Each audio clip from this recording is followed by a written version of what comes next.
Hey everyone, Nate here with Outside Cleaners. I'm on Cape Cod, Massachusetts, where sometimes folks ask me, what do I do in the winter? In the winter on Cape Cod when it's oftentimes not cleaning weather. Well, of course I have my interests, I have my hobbies, but at the start of my off season, I generally do a whole lot of maintenance on my cleaning rig. Maintenance so that when the cleaning weather comes around again, whether that's in February or April, everything's ready to go and I'm not fussing around and wasting time addressing problems. In this video here, I want to give you an overview of the maintenance I do on my machines, on my cleaning rig. If you're in this industry, maybe this will be helpful to you. Hope so. So quick overview. The cleaning rig is a 2018 Hino or Hino 195. It's a 4-cylinder turbo diesel. 16-foot flatbed, and the bed is wooden decked. I did that instead of aluminum because I wanted to be able to through bolt everything. As you can see here, all my equipment, everything on the truck is through bolted to the deck with backing plates on the underside. So one of the first things I'm going to do here as part of my winter maintenance is I'm going to get under the truck with the socket set, and I'm going to snug up all the galvanized nuts holding all these pieces of equipment in place. My cleaning rig has 3 gas engines. On the back side, I've got this Honda GX690. It's a carbureted 2-cylinder engine that runs the 8-gallon a minute pressure pump. This is a diesel burner. It's a 12-volt system. Next to it, I've got this 4-gallon a minute Honda GX390. Single cylinder, and up front I've got the roll air compressor. That's run by a Honda GX270, also a single cylinder engine. I'm going to do all the maintenance on those engines, but first let's talk about this engine. I can bring this truck to the local shop for a $600 or $700 oil change. I'm going to do it myself. I'm going to change the oil, the engine oil, and I'm going to change the oil filter. Woohoo! And I'm going to change the fuel filter.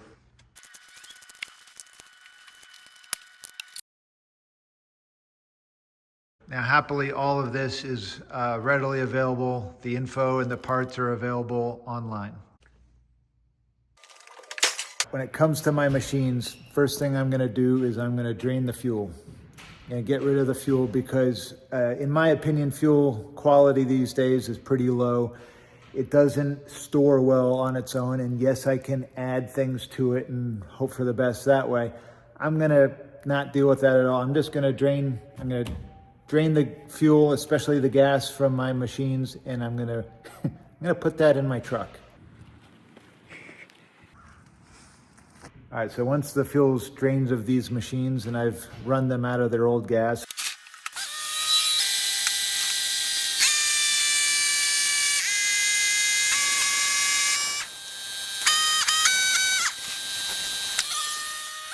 I'm going to put gas in, fresh gas, and I'm going to put it in from our very own Chatham Municipal Airport. I'm doing this because the fuel that they sell at the airports is ethanol free, so it's not going to collect water and go bad so quickly in storage. It's got some additives that help with storage, and it's also leaded. That's a fuel that I can run through these old carbureted machines, and by old I mean old fashioned. They don't have sensors, they don't have, exhaust treatment or anything like that. Running the avgas through these machines as a storage mechanism is a trick that a local mechanic turned me on to years ago, and it has worked like a charm for me. It's a little weird for me that I can just walk out on the tarmac with a empty can to have filled up at their avgas pump, but that's the beauty of a local municipal airport. If you're blessed with having a ethanol-free gas station around you, racing fuels or marine fuels or whatnot, go for it. More power to you. But buying ethanol-free gas from the local airport is my cheapest way to put quality gas in these machines to store them for a while. Now, How long can I store them with that gas? Obviously, I'll just be using these machines in the springtime again, so it's not long. But I've had machines that I've stored with aviation fuel run through them and in the tanks and carburetors. I've had those machines start up like first pull 5 years later. And that's not something I would expect if I was using regular ethanol pump gas, you know, with anything added to it. In each of these machines, I'm going to change the engine oil. My setup is with these little drains at tubes. That makes it a little easier to drain things out.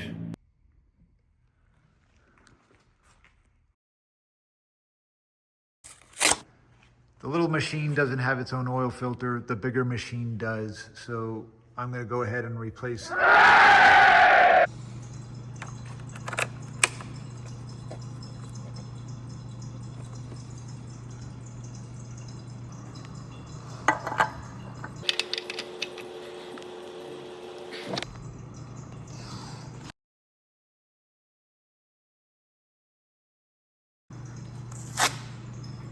I'm going to change the pump oils.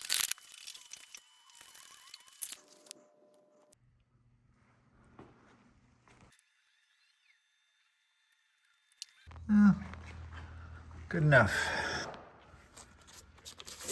The one thing I want to point out here is my little machine, my 4 gallon a minute power washer, it's mounted very low, right?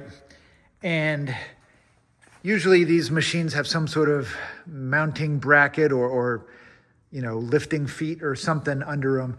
Mine is right on the flatbed, through bolted, and it's got backing plates underneath, so it's quite low. And the reason I point this out is I've learned over time that if I just try to gravity drain the oil through the little drains at tube here, not all the oil comes out.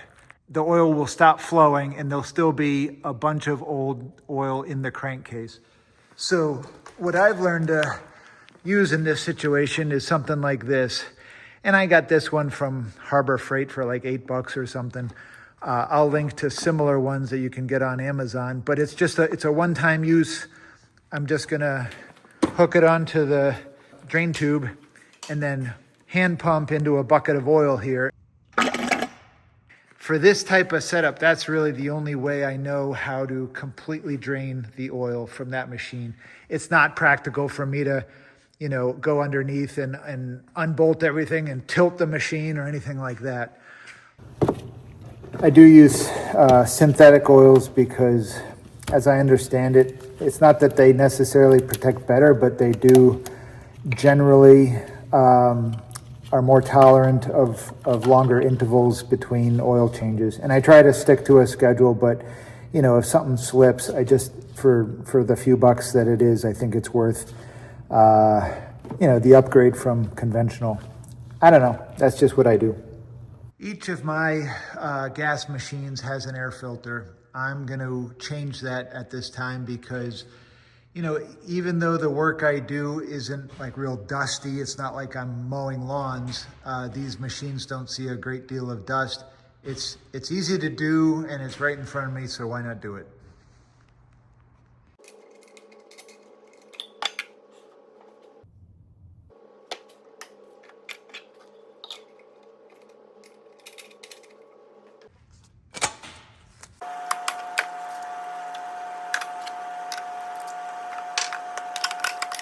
All right, so this made me laugh here on the little Honda GX690. It's the 4 gallon machine. You know, when I replace the air filter, I always put a date on it so I know when it was replaced last. And today I thought, oh, well, not only that, I'm gonna give myself a little smiley face to, you know, be happy when I get into this machine again. So I go to take off the old filter. Fuel.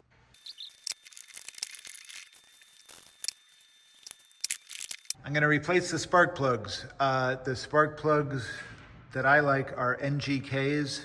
They are Japanese brand. I've gotten great performance and longevity out of the NGKs. So I'm going to replace them all with the right types for these motors.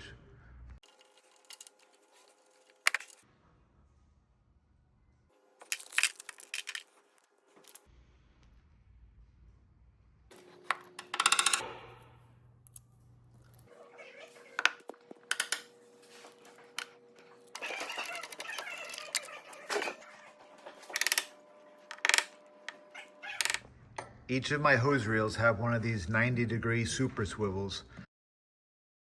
I'm gonna grease them. All right, so far I've done the most basic maintenance on my 3 Honda machines. Now I wanna show you something else I'm gonna do here, which is a less frequent maintenance, but it's important all the same. These Honda motors require that I manually adjust the valve lash periodically, and this is something that I usually do like once or twice a year, but certainly at the end of each work season. Now, if the valve lash gets out of spec, it can cause the motor to run poorly or inefficiently, and if it gets way out of spec, it can cause the motor to actually damage itself while it's running. I'm just illustrating this here not as a how-to, because the process on your machines might likely be different than it is on mine. But I want to illustrate this because I get the vibe in talking to small operators that this is a type of maintenance that a lot of them are afraid to do themselves for fear of messing up the motor. And I understand that, but my strong feeling is that, look, if you're mechanically inclined and you can read directions and you have some basic tools, then there's really no reason that you can't do this. And why pay someone else to do this on a machine that you're relying on for your livelihood if you can just learn to do it yourself, so that anytime it needs doing, you can do it and you don't have to pay or wait or anything like that. So I'm going to use this 390 as an illustration, and again, this is just a basic overview. Don't follow these exact steps for your machine because they might be different. Now, I find the directions for this stuff online. I just Google it up. There's lots of online manuals such as this one here. Now, before I do this type of work, it's important, I'm going to make sure that the machine is switched off, and I am going to also pull the spark plug connector because, I'm spinning the machine, and God forbid this is the one time it fires right up when I'm not wanting it to. On this single cylinder machine where the piston is going like this, we're going to need to position the piston at the very top of its stroke. To do that, I'm going to have to take off the starter. I'm going to have to spin the crankshaft by hand to get the piston up to that point. And then I'm going to have to pull off the valve cover, exposing the valves, and using some little shim tools and a pair of wrenches, I'm going to do what's needed to get the right valve lash. When I talk about adjusting the valve lash, what I'm really talking about is adjusting the tiny little gap that exists between each of these rocker arms and the shaft going into the cylinder head, which is the valve stem. So there is a tiny little gap there. As the motor operates, the valve stem is rapidly going like this, and the rocker arm is rapidly seesawing back and forth. And you can imagine that as these parts are operating at high speeds, they heat up. And first of all, if there's no gap at all between these, as they heat up, these parts that are wearing against each other are going to wear much more dramatically if there's no gap.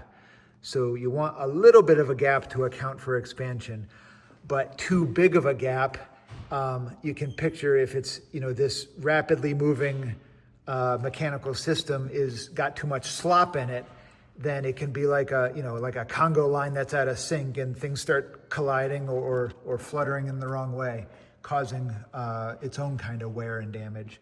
So before I loosen these adjustments so that I can adjust the rockers, I am going to check to see what the gap actually is, because now and then I get lucky and the gap is already to spec and I don't have to change anything.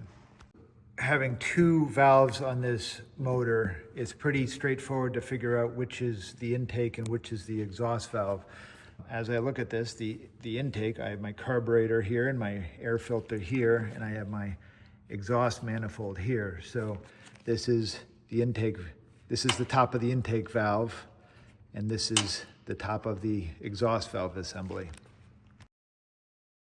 This is the minimum gap that there should be. And snake it in there. And there, I can't, let's see, I can't fit it.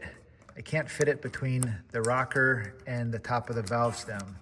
This should slide right down like that, but I can't do that. So as it is, the intake side is, it has too small of a gap, if it has a gap at all. I'm going to adjust the intake rocker by putting first wrench on that nut, and then I'm going to loosen this nut here.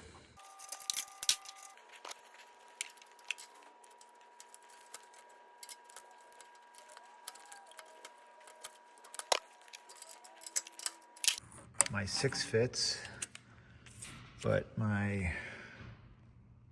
8 does not. So, like I said, a little bit of a, iterative or back and forth over and again process, but that's the idea, to get the right lash or clearance on each valve.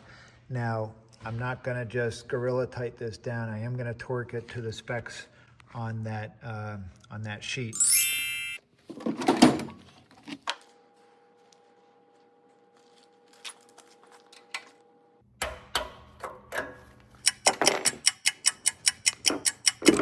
All right, so I've just finished up adjusting the lash and torque on the exhaust valve assembly.